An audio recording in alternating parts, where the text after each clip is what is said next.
Good morning, good afternoon, and good evening to whichever part of the world you are in.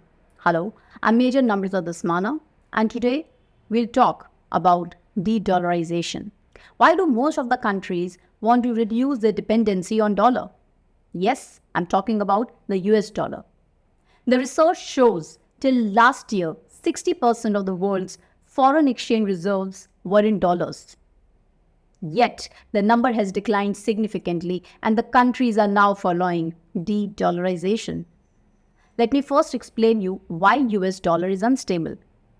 Roughly, America has 5,000 regional banks, which are responsible for 70% of small business loans. And in the US, these small business represents 40% of GDP. So these banks are customer-friendly banks and are pivotal to strengthening the economic core of America.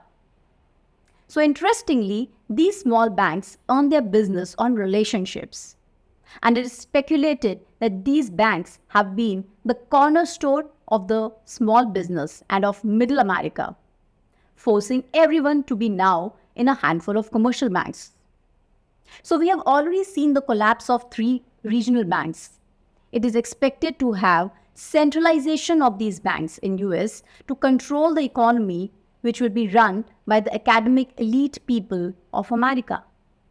So this signifies that the money is in the regional banks will not be safe. This collapse will definitely have a domino effect, and people are anxious about their money and running to government treasuries or preserving their metal, etc., to stabilize themselves. Number 2, the world is fed up of this US by violating its practices of printing money and giving a short-term respite and raising global inflation, yet distribution of physical money in their own country. I wonder if that's what the elite academic people in US find suitable to create balance in global economy. Because of this, many people want to run and join BRICS. 70% of world's total population doesn't want to use the US dollar. The Fed does not have the back of US anymore, and neither the economy is the best. Number 3, the US economy debt ceiling is also increasing massively and has crossed 30 trillion.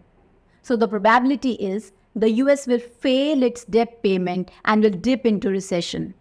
Now, this will adversely affect the international financial system. Now, with all these, what best the smart economies can do? They all are preparing to reduce their dependency on US dollar. These are the smartest economies that have already taken steps to remain unaffected by few bad debts of US in their economic policy.